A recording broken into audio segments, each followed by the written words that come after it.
The dining room is very quiet as my mother-in-law, Evelyn, slides a thick blue folder across the table. I can hear the clock ticking on the wall. Inside that folder are papers about selling the family house, the place where I have lived for 6 years. I helped fix the roof and painted every single wall. I built my small business in the sunroom. Then, she looks straight at me with a cold, calm face. "Laura, this is a family decision," she says. "You do not need to be involved in this meeting." My stomach drops instantly. It feels like someone just punched me. I look at my husband, Tund, but he is staring at his hands. His siblings are just nodding along like I am a stranger. My chest burns with a mix of anger and sadness. I have given so much to this home, yet in 1 second, I have been erased. I am standing right there, but to them, I am invisible. I force a small, tight smile just to keep from crying. I realize that they are acting like I do not belong in my own life. Why are they doing this to me now? Tun still will not look at me. He just keeps staring at the wood grain of the table while his brother, Samuel, starts talking about real estate prices. Evelyn is leading the whole thing, pointing at numbers and talking about timelines. They are deciding when I have to pack my bags and where I will go next. My life is being pulled apart right in front of me, and I am not even allowed to speak. I sit there in the chair I bought, feeling like a ghost. I remember the late nights I spent scrubbing the floors and the thousands of dollars I put into the kitchen remodel. None of that seems to matter to them today. Evelyn is acting like the queen of the family, and everyone else is just a loyal subject. I feel a deep sense of betrayal because my own husband is letting this happen. He knows how much this house means to me. He knows it is the base for my entire career. Yet, he stays silent while his mother pushes me out of the circle. What exactly are they planning to do with the money from the sale? Evelyn finally lays out the whole plan. She wants to sell the house as fast as possible, split the money between her children, and move on to a new life. She talks about it like she is selling an old car, not a home filled with memories. This isn't just a building to me. It is where I built my stability and my future. I worked so hard to make this place a home for all of us. No one even asked me if I wanted to sell. No one asked how it would affect my business or my peace of mind.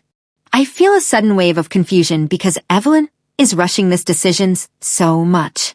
It feels like she is trying to get it done before I can find a way to stop it. She is acting like she has all the power and I have none. I look at the blue folder again and realize she hasn't even let me see the actual documents yet. She is hiding something, and I can feel it in my gut. Why is she in such a hurry to get rid of this place? This is not the first time Evelyn has done something like this. Since the day I married Tund, she has tried to keep me on the sidelines. She tried to pick our vacation spots without asking me.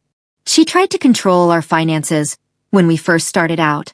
She even tried to name our first child after her own father, even though I had already picked a name I loved. Evelyn always leads, and I am always expected to just follow along quietly. I have swallowed my pride for years because I wanted to keep the peace. I didn't want to be the difficult daughter-in-law. I wanted Tun to be happy, so I let her win the small battles. But this time, something feels very different. This isn't a small battle about a paint color or a dinner menu. This is my home and my future. The way she told me I didn't belong in the meeting was the final straw. I can feel a cold strength growing inside me that I didn't know I had. She really thinks I am weak and irrelevant, but she is about to find out how wrong she is. I take a deep breath and clear my throat. The room goes quiet for a second as everyone looks at me. I ask very calmly, "Don't I get a say in what happens to my own home?" Evelyn smiles at me, but it is a thin, fake smile that does not reach her eyes. She looks at me with pity, which makes me even angrier. "You married into this family, dear," she says softly. "That is not the same as being born into it. We appreciate your help over the years, but the big decisions belong to the bloodline." Those words sting much deeper than I expected. She is basically telling me that I am just a guest who has overstayed her welcome. Tund finally looks up, but he just gives me a "please don't make a scene" look. I feel a sharp pain in my heart, but I don't let it show on my face. Evelyn really believes that I have no power here. She thinks I am just going to pack my things and leave quietly because she told me to. She has no idea that I have been paying attention to things she ignored for a long time. I stand up slowly and excuse myself from the table. My heart is pounding against my ribs, but it isn't from fear or defeat. It is from a sudden, sharp realization. I walk out of the dining room and head toward my home office. I can hear them starting to talk again as soon as the door closes. They think I am going to my room to cry. They think they have won and that I am finally out of the way. But as I walk down the hallway, I feel a strange sense of calm. They have no idea what I have actually been doing behind the scenes for the last few years. While Evelyn was busy acting like the boss of the family, I was the one doing the real work to keep everything from falling apart. I was the one who kept the records and made sure the bills were paid when things got tough. Their ignorance is about to matter a lot more than they think. I reach my office and lock the door, taking a moment to just breathe. It is time to stop playing the part of the quiet wife. I remember a time, about 4 years ago, when the family was in a total panic. The house was nearly in foreclosure because of some bad investments Evelyn had made. Tund and his siblings didn't know what to do. They were all arguing and crying, but no one was taking action. I stepped in quietly, without making any noise or asking for a thank you. I used my own savings and worked extra hours to pay off the debts. I covered the back taxes and stabilized the bank accounts. I did it because I loved Tund and I loved this house. But I never told them the full details of how I saved it. I let them believe that things just worked out, or that the bank made a mistake. I didn't need the recognition back then. I just wanted my family to be safe. But now, that silence is coming back into play in a big way. Because I was the one who put up the money, I made sure the legal paperwork reflected my contribution. I was protecting my investment, even if they didn't know it. I sit down at my desk and pull out a secret folder from the bottom drawer. It is filled with documents that no one in this family has ever seen. I flip through the pages until I find the one I am looking for. There is my name, Laura, written clearly on the ownership structure of the property. I don't own the whole house, but I own a very significant portion of it. When I paid off the foreclosure debt, I made sure that a legal agreement was signed that gave me a share of the equity. The lawyer I used was very thorough, and the papers are all perfectly legal and notarized. Evelyn thinks I am just an irrelevant person who married into the house, but legally, I am a partner. She can't sell a single brick of this building without my written permission. I feel a small smirk touch my lips as I look at the gold seal on the document. They have spent the last hour treating me like a servant, never realizing that I am actually the one holding the keys. My heart is still racing, but now it is with anticipation. I take the folder and walk back to the dining room. I can hear Evelyn's voice as I get closer. She is talking about how she will use her share of the money to buy a condo by the beach. She sounds so happy and confident. The discussion is clearly wrapping up. I open the door and walk back in, sitting down in my chair. Evelyn looks at me and says, "We will finalize everything tomorrow, Laura. You should start looking for a small apartment soon." I just nod quietly and don't say a word. I don't argue, and I don't cry. I just watch her tuck the blue folder back into her bag. I can see the triumph in her eyes. She thinks she has successfully pushed me out of the family. She thinks tomorrow is going to be the day she gets everything she wants. I know that tomorrow will not go the way she thinks it will. I am going to let her enjoy her little dream for one more night. Sometimes the best way to win is to let the other person believe they have already won. That night, Tund finally comes into our bedroom. He looks tired and a bit guilty. He sits on the edge of the bed and says, "Laura, I know you seemed upset earlier, but my mom is just trying to make things easier for everyone. She thinks selling is the best way to avoid more debt." I look at him, feeling very calm now. The anger has turned into a cold, hard focus. "Were you expecting me not to be upset, Tund?" I ask him. Our life is being decided by someone else in our own dining room. He hesitates, looking away. He knows something is off, but he doesn't know what it is. He thinks I am just being emotional or stubborn. He says, "It's her house, Laura. We have to respect that." I don't correct him. I don't tell him that it isn't just her house anymore.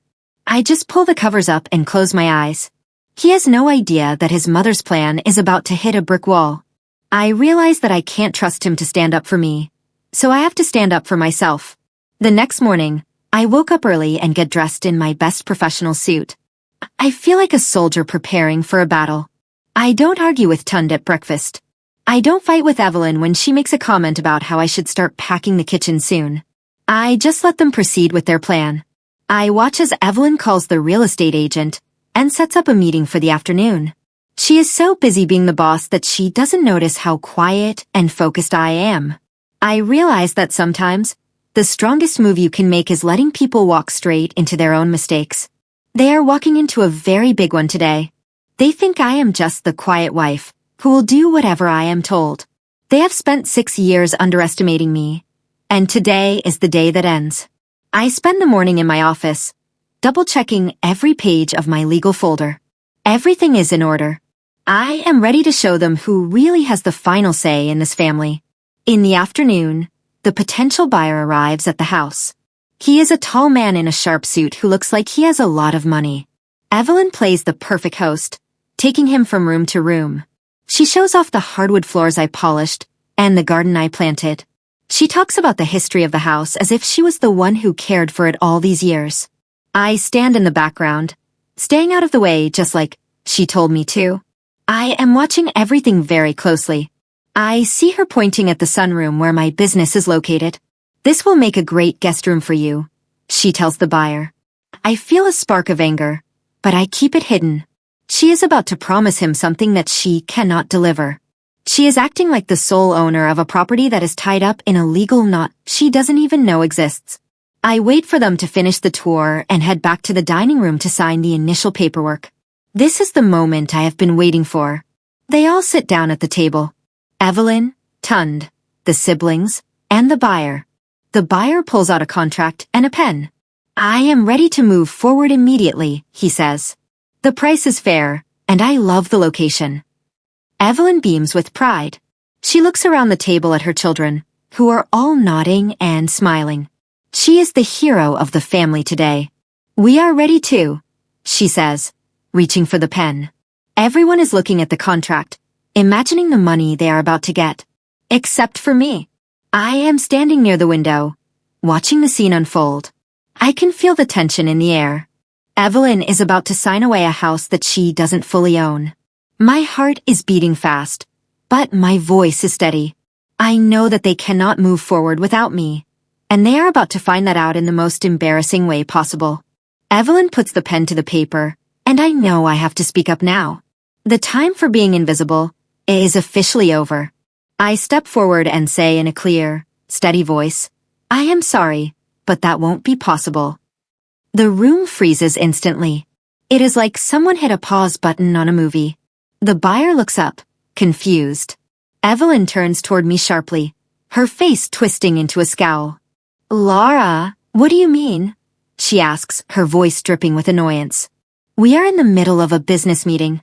I told you to stay out of this. Tund looks at me with wide eyes, shaking his head slightly. He thinks I am finally having the meltdown he was worried about. But I don't look like someone having a meltdown. I look like someone who is in total control. I walk over to the table and place my own folder right on top of the buyer's contract. I mean that this house cannot be sold today, I say. Because legally, I need to approve the sale, and I do not approve. A heavy silence crashes over the room. Everyone is staring at me like I just started speaking a foreign language. It is finally time to show them the truth. Evelyn scoffs and tries to laugh it off. Don't be ridiculous, Laura. You are just a tenant here, she says, but I can hear her voice waver just a little bit. She reaches for the folder I placed on the table, her hands shaking slightly. Tund picks up the papers before she can. He starts flipping through them, and his face changes from confusion to total shock. He reads the names and the legal descriptions, his eyes moving faster and faster. Samuel and the other siblings lean in to see what is going on. They didn't see this coming at all. They thought they had me trapped in a corner, but I am the one who built the room they are sitting in. The buyer looks very uncomfortable now, shifting in his seat and looking at the door. He realizes that this simple family decision is actually a legal nightmare. I just stand there, watching them realize that their entire plan is falling apart right in front of them. The power in the room has shifted, and the air feels different now. Evelyn's face turns a bright shade of red. "That is not possible," she shouts, but her voice is thin and weak. She grabs the papers from Tund and stares at the signature on the equity agreement. She sees the date from 4 years ago. She sees the name of the lawyer and the official notary stamp. You did this behind our backs," she stammers. I look her straight in the eye and say, "No, I did this to save our home when you almost lost it to the bank. I didn't hide it. I just didn't brag about it." Tund looks at me, and I can see the realization hitting him like a physical blow. He remembers the time I told him not to worry about the bills. He remembers how I worked late, every night. He finally understands that while he was listening to his mother, I was the one actually protecting our lives. Evelyn is still shaking the papers, looking for a way to tell me they are fake. But she knows they are real. She is starting to understand that she has no power to sell this house. I explain the situation very calmly, so everyone can hear it clearly. When the house was in debt and the bank was ready to take it, I was the one who covered the cost. I didn't just give the money as a gift. I did it as an investment in our future. This legal agreement was part of that stabilizing process. Every word I say lands heavier than the last one. Tund is staring at the table, looking completely ashamed. Samuel and the other siblings are silent, looking at their mother. Their entire plan for the money and the new lives they wanted is unraveling. They were so ready to throw me away, never realizing that I was the only reason they still had a house to argue about. The buyer clears his throat and stands up. "It seems like you have some family issues to work out," he says. "I don't want to get involved in a legal dispute." He picks up his briefcase and walks out of the room without looking back. Evelyn just sits there, looking smaller than I have ever seen her. Her royal authority is gone. The dining room is very quiet after the buyer leaves. Evelyn can't even look at me. For the first time in 6 years, she is not in control of the situation, and everyone in the room can see it. She looks like a woman who has just been caught in a very big lie. Tund finally speaks, his voice very low. "Laura, why didn't you tell me the full details?" I look at him and feel a bit of pity, but mostly I feel tired. "Because you wouldn't listen, Tund. You were always too busy doing what your mother wanted. I had to protect us on my own." He doesn't have an answer for that. He knows it is the truth. Samuel and the others start to get up and leave the room, looking embarrassed. They don't want to be part of the fallout. They realize that the invisible daughter-in-law is actually the one who has been keeping the roof over their heads. I just stand there, feeling the weight of the moment. I didn't want to hurt them, but I had to save myself. Evelyn finally stands up and motions for me to follow her into the kitchen. She closes the door and turns to me, her voice low and sharp. "You went behind my back, Laura. You tricked us," she says, trying to regain some of her old fire. I meet her gaze and don't blink. "No, Evelyn," I say firmly. "I held this family together when no one else could. I paid the debts you created. I saved the house you were about to lose. I didn't trick anyone. I just made sure that if you ever tried to push me out, I would have a way to stay." She opens her mouth to argue, but she can't find the words. She knows that if I hadn't stepped in, she would have been homeless years ago. She knows that she owes me everything, even if she hates admitting it. Her shoulders slump, and the anger disappears from her eyes. She realizes that she can't argue with the facts. I am not the outsider she wanted me to be. I am the foundation of the house, and she is finally seeing it. Later that evening, Tund approaches me in the living room. He looks shaken and very humble. He sits down next to me and says, "You saved this house for us, and you never said anything to make me feel bad about it. You just kept working and helping." I shrug slightly, looking at the walls I painted. It wasn't about getting recognition or being the hero, Tund. It was about having a home. I did what I had to do. He takes my hand, and for the first time in a long time, he really looks at me, not as his wife who follows orders, but as a partner who leads. "I am so sorry I didn't stand up for you," he says. "I am so sorry I let her treat you like you didn't belong." I accept his apology, but I know that things have changed forever. It wasn't about recognition before, but now it is about respect.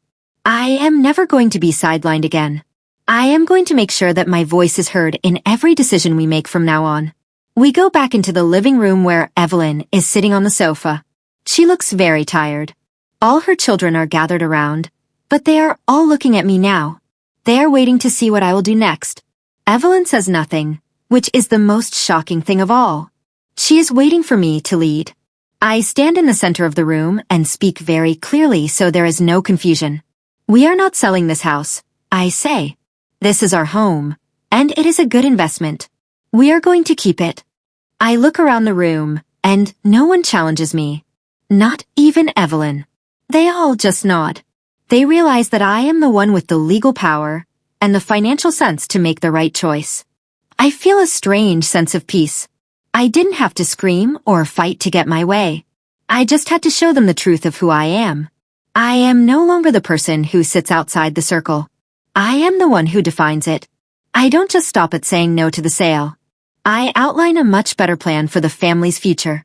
I talk about how we can renovate the basement to increase the value of the house. I show them how we can use the extra space to create a rental unit that will provide long-term income for Evelyn's retirement. I explain the numbers and the timelines, and this time, everyone is listening with total focus. Even Evelyn is nodding along as I speak. She realizes that my plan is actually much better than her rush sale would have been. I am showing them a path to stability that they never could have found on their own. The dynamic in the family has completely changed. I am no longer the quiet girl who married in. I am the authority figure who knows how to build something that lasts. I feel a sense of pride in my work and in my home. I am finally where I belong, and I am finally being heard. Later that night, as the house is finally quiet, Evelyn approaches me in the kitchen while I am making tea. She stands there for a moment, looking at the floor. Then she says quietly, I may have underestimated you, Laura. I was so busy trying to keep things the way they were that I didn't see what you were actually doing. It is not a perfect apology, and it is not a big emotional moment, but it is real. For Evelyn, it is the biggest thing she has ever said. I look at her and nod. I know you were just trying to protect your family, Evelyn, but I am part of this family too. She looks at me and gives a small, stiff nod. Yes, you are. It is enough for now. We aren't going to be best friends overnight, but the walls between us have started to come down. I feel a sense of relief because the constant war is finally over. I can finally breathe in my own home without feeling like an intruder. A few weeks later, we have another family meeting at the dining room table. This time, the atmosphere is completely different. There is an empty seat right beside Evelyn at the head of the table. As I walk into the room, she looks at me and gestures for me to sit there. No words are needed, but the meaning is very clear to everyone in the room. I sit down, and Tun gives me a proud smile from across the table. I am no longer outside the circle, looking in. I am right at the center of it. We discuss the renovation plans and the budget, and everyone looks to me before making a final decision. I feel a deep sense of satisfaction. I didn't have to destroy the family to save my place in it. I just had to be strong enough to stand my ground. I have reclaimed my home and my dignity, and I have earned the respect of the people who tried to erase me. I am finally home. Weeks go by, and the plans for the house move forward exactly as I designed them. The workers are busy in the basement, and the new garden is starting to bloom. Evelyn turns to me in front of the whole family during dinner and asks, Laura, what do you think about the new color for the front door? I pause for a second, then I answer her very calmly. I am not loud, and I am not dramatic. I am just certain of my answer. I don't feel the need to shout or prove anything anymore. Everyone is waiting for my opinion, and they actually care about what I have to say. I realized that I didn't need to fight for control because I already had it all along. I was just waiting for them to catch up to the truth. I look at Tund and the house I saved, and I feel a profound sense of victory. I have the final say, not because I demanded it, but because I earned it. My story isn't about revenge. It is about the quiet power of a woman who knows her worth.